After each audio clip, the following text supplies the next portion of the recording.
ಆತ್ಮೀಯ H16 news ಅರ್ಥಾತ್ ಸೀತಾರಾಮ್ ನ್ಯೂಸದ ವೀಕ್ಷಕರೇ, ನಾನು ನಿಮ್ಮವ ಎಂ ಆಯುಧ ಮಲ್ಲಪ್ಪ ಜೊತೆ ತಾವು ಈಗ ಸುದ್ದಿಗಳ ಲೋಕಕ್ಕೆ ಎಂಟ್ರಿ ಹೊಡಿತಾ ಇದ್ದೀರಿ.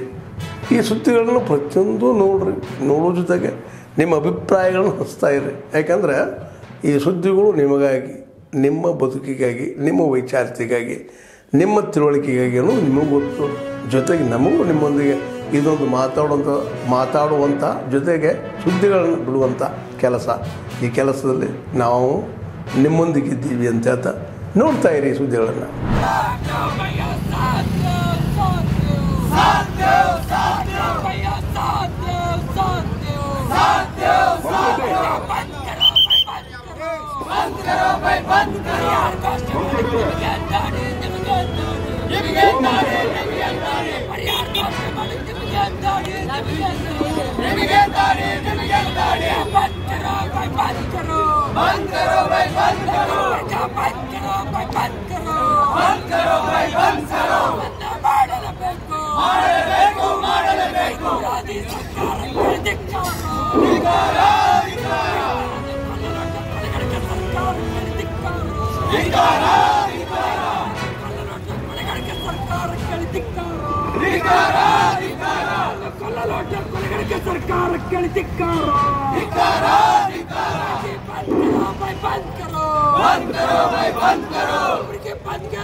ರೈತ ಸಂಘಟನೆಗಳನ್ನ, ಕಾರ್ಮಿಕ ಸಂಘಟನೆಗಳನ್ನ, ದಲಿತ ಸಂಘಟನೆಗಳನ್ನ, ವಿದ್ಯಾರ್ಥಿ ಸಂಘಟನೆಗಳನ್ನ ನಮ್ಮ ಭಾಗದ ಸಂಕಷ್ಟವನ್ನು ಎದುರಿಸಲಿಕ್ಕೆ ಸರ್ಕಾರ ಮುಂದಾಗತಕ್ಕಂಥ ಒತ್ತಾಯವನ್ನು ಮಾಡಿ ಅಕ್ಟೋಬರ್ 2ನೇ ತಾರೀಕಿಂದ ಹೋರಾಟ ಮಾಡ್ತಾರೆ. ಆ ಹೋರಾಟದ ಜೊತೆಗೆ ಭಾರತ ಕಮ್ಯುನಿಸ್ಟ್ ಪಕ್ಷ ಇದೆ. ಆ ಹೋರಾಟಕ್ಕೆ ಸಂಪೂರ್ಣವಾದಂಥ ಬೆಂಬಲವನ್ನು ವ್ಯಕ್ತಪಡಿಸ್ತೀವಿ ಅಂತಕ್ಕಂಥ ಮಾತನ್ನು ತಮ್ಮುತ್ತಾ ಇದ್ದಾರೆ. ಜೊತೆಗೆ 2ನೇ ತಾರೀಕು ನಡೆಸಿರ್ತಕ್ಕಂಥ ಹೋರಾಟ ಇಷ್ಟು ದಿನ ಆದರೂ ಕೂಡ ಜಿಲ್ಲಾಡಳಿತ, ಜಿಲ್ಲಾ ಉಸ್ತುವಾರಿ ಸಚಿವರಾಗಿರ್ಬೋದು ಅಥವಾ ಆಡಳಿತ ಪಕ್ಷದ ಶಾಸಕರಾಗಿರ್ಬೋದು ರೈತರ ಹತ್ರ ಬಂದು ಸರ್ಕಾರ ಮತ್ತು ರೈತರ ಮಧ್ಯೆ ಮಾತುಕತೆ ನಡೆಸಿ ಆ ಸಮಸ್ಯೆಯನ್ನು ಬಗೆಹರಿಸಲಿಕ್ಕೆ ಪ್ರಯತ್ನ ಮಾಡದೇ ಇರ್ತಕ್ಕಂಥದ್ದು ಅತ್ಯಂತ ನಾಚಿಕೆಗೆ ಹಾಗಾಗಿ ಸರ್ಕಾರ ಒಂದು ಕಡೆಗೆ ನಾವು ಅದ್ರ ಬಗ್ಗೆ ಏನು ರೈತರ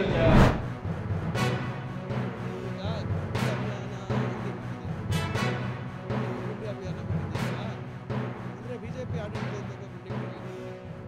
ಇವತ್ತು ಚಿಂತಾಮಣಿಯಲ್ಲಿ 10 ವರ್ಷಗಳಿಂದ ಎಷ್ಟು ರಸ್ತೆಗಳಾಗಿದೆ, ಎಷ್ಟು ಕಿಲೋಮೀಟರ್ ರಸ್ತೆ ಆಗಿದೆ ಅಂತ ಒಂದು ಪಟ್ಟಿ ತಗೊಳ್ಳಿ.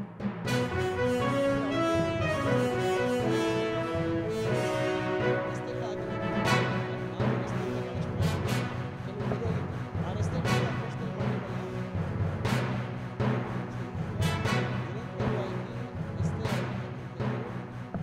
ನಾನಾ ಕಾರಣಗಳು ಇವತ್ತು ಒಳ್ಳೆ ರಸ್ತೆ ಆಗಿದೆ. ನೀವು ಅಲ್ಲಿ ನೋಡ್ಕೊಂಡು ಬನ್ನಿ, ಅಲ್ಲಿ ಇನ್ನು ಮುಂದೆ ನೋಡಿ ಊರಲ್ಲಿ ಪೈಪ್ ಹಾಕಕ್ಕೆ ಅಗ್ದಾಕಿದೆ. ಕೆಲಸ ರೈತರು ರಸ್ತೆ ಎಲ್ಲ ಕಾಮಗಾರಿ ಆಗಲಿಲ್ಲ, ಅದಕ್ಕೆ ರಸ್ತೆ ಇರ್ತದೆ. ಯಾಕೆ ನಿರಂತರವಾಗಿ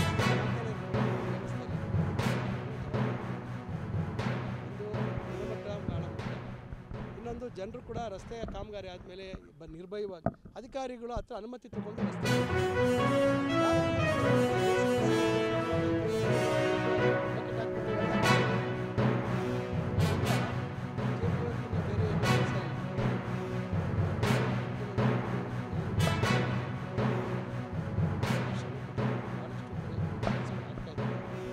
ಮಳೆ ಬಂದಂಥ ಸಂದರ್ಭದಲ್ಲಿ ಕೆಲವು ಕಡೆ ಮೋರಿ ಮತ್ತೊಂದು ಇಲ್ಲದೆ ಇರೋಂಥ ಸಂದರ್ಭದಲ್ಲಿ ನೀರು ಸರಾಗು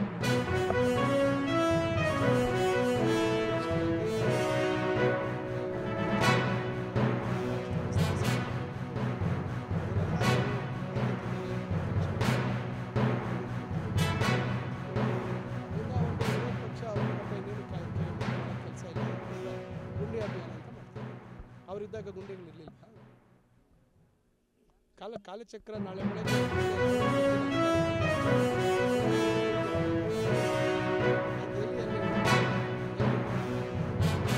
ಸರ್ಕಾರಿ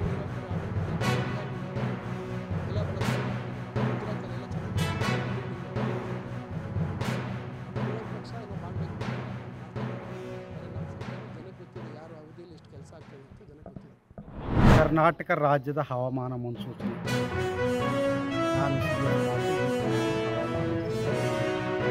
ನಾನು ಮುಂದಿನ 7 ದಿನಗಳಲ್ಲಿ ಕರ್ನಾಟಕ ರಾಜ್ಯದ ಹವಾಮಾನದ ಮುನ್ಸೂಚನೆಯನ್ನು ಸಂಕ್ಷಿಪ್ತವಾಗಿ ವಿವರಿಸುತ್ತೇನೆ.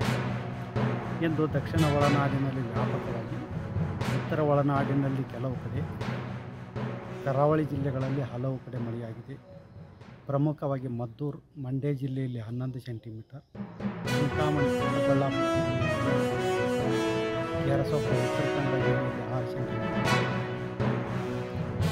ಸೈದಾಪುರ, ಯಾದಗಿರಿ ಜಿಲ್ಲೆಯಲ್ಲಿ 3 ಸೆಂಟಿಮೀಟರ್ ಮಳೆಯಾಗಿದೆ. ಈಗಿರುವ ಹವಾಮಾನದ ಸಣ್ಣ ಸ್ಥಿತಿಯೆಂದರೆ ಕನ್ಯಾಕುಮಾರಿ ಪ್ರದೇಶದಲ್ಲಿ ಸರ್ಕ್ಯುಲೇಷನ್ 3.1 ಕಿಲೋಮೀಟರ್ ಎತ್ತರದವರೆಗೂ ಇದೆ. ಇದರ ಪ್ರಭಾವದಿಂದ ಕರ್ನಾಟಕದ ದಕ್ಷಿಣ ಒಳನಾಡಿನ ಜಿಲ್ಲೆಗಳಲ್ಲಿ ಅಕ್ಟೋಬರ್ 10 ಹಾಗೂ 11ರಂದು ವ್ಯಾಪಕವಾಗಿ ಮಳೆಯಾಗುವ ಹೆಚ್ಚಿನ ಸಾಧ್ಯತೆ ಇದೆ. ಅಕ್ಟೋಬರ್ 12ರಿಂದ ಅಕ್ಟೋಬರ್ 16ರವರೆಗೆ ಕರ್ನಾಟಕದ ದಕ್ಷಿಣ ಒಳನಾಡಿನ ಜಿಲ್ಲೆಗಳಲ್ಲಿ ಕೆಲವು ಕಡೆ ಮಾತ್ರ ಮಳೆಯಾಗುವ ಹೆಚ್ಚಿನ ಸಾಧ್ಯತೆ ಇದೆ. ತುಮಕೂರು, ಚಿಕ್ಕಬಳ್ಳಾಪುರ, ಕೋಲಾರ, ಬೆಂಗಳೂರು, ರಾಮನಗರ, ಮಂಡ್ಯ, ಮೈಸೂರು, ಚಾಮರಾಜನಗರ, ಚಿಕ್ಕಮಗಳೂರು, ಹಾಸನ ಹಾಗೂ ಕೊಡಗು ಜಿಲ್ಲೆಗಳ ಕೆಲವು ಕಡೆ ಭಾರೀ ಮಳೆಯಾಗುವ ಸಾಧ್ಯತೆ ಇದೆ. ಅಕ್ಟೋಬರ್ 10 ಹಾಗೂ 11ರಂದು ಈ ಜಿಲ್ಲೆಗಳಲ್ಲಿ ಯೆಲ್ಲೋ ಅಲರ್ಟ್ ಕೊಡಲಾಗಿದೆ. ಕರಾವಳಿ ಜಿಲ್ಲೆಗಳಲ್ಲಿ ಅಕ್ಟೋಬರ್ 10 ಹಾಗೂ 11ರಂದು ಹಲವು ಕಡೆ, ಅಕ್ಟೋಬರ್ 12ರಿಂದ ಅಕ್ಟೋಬರ್ 16ರವರೆಗೆ ಕೆಲವು ಕಡೆ ಮಾತ್ರ ಮಳೆಯಾಗುವ ಹೆಚ್ಚಿನ ಸಾಧ್ಯತೆ ಇದೆ. ಉತ್ತರ ಒಳನಾಡಿನ ಜಿಲ್ಲೆಗಳಲ್ಲಿ ಅಕ್ಟೋಬರ್ 10ರಿಂದ ಅಕ್ಟೋಬರ್ 16ರವರೆಗೆ ಕೆಲವು ಕಡೆ ಅಲ್ಲಲ್ಲಿ ಹಗುರವಾಗಿ ಮಳೆಯಾಗುವ ಹೆಚ್ಚಿನ ಸಾಧ್ಯತೆ ಇದೆ. ಬೆಂಗಳೂರಿನಲ್ಲಿ ಅಕ್ಟೋಬರ್ 10ರಿಂದ ಅಕ್ಟೋಬರ್ 14ರವರೆಗೆ ಮಳೆಯಾಗುವ ಹೆಚ್ಚಿನ ಸಾಧ್ಯತೆ ಇದೆ. ಆದ್ಮೇಲೆ ಎಲ್ಲ ಸುದ್ದಿಗಳನ್ನು ನೋಡಿದ್ರಲ್ಲ, ಏನು ಅನಿಸ್ತು ನಿಮಗೆ? ಇದರಲ್ಲೇ ನಿಮ್ಗೆ ಲೈಕ್ ಆಗಿರ್ಬೋದು, ಡಿಸ್ಲೈಕು ಆಗಿರ್ಬೋದು, ಕಾಮೆಂಟ್ ಬೇಡಪ್ಪ ಅಂತೂ ಅನಿಸಿರ್ಬೋದು, ಕಾಮೆಂಟ್ ಮಾಡಬೇಕಪ್ಪ ಅನಿಸಿರ್ಬೋದು, ಶೇರ್ ಮಾಡಬಾರ್ದಪ್ಪ ಅನಿಸಿರ್ಬೋದು, ಅದು ಮಾಡಬೇಕು ಅನಿಸಿರ್ಬೋದು. ಏನಾದರೂ ಆಗಲಿ ಶೇರ್ ಮಾಡ್ತಾಯಿರ್ರಿ, ಈ ನ್ಯೂಸ್ಗಳನ್ನ ಹಂಚ್ತಾ ಇರಿ, ಜೊತೆಗೆ ಇದಕ್ಕೆ ಸಬ್ಸ್ಕ್ರೈಬ್ ಆಗ್ತಾಯಿರಿ ಅಂತ ಹೇಳ್ತಾ H16 ನ್ಯೂಸ್ ಅರ್ಥಾತ್ ಹೇ ಸೀತಾರಾಮ್, ಇದು ಸತ್ಯದ ಕೈಗೆ ನಡಿ. ವಂದನೆಗಳು.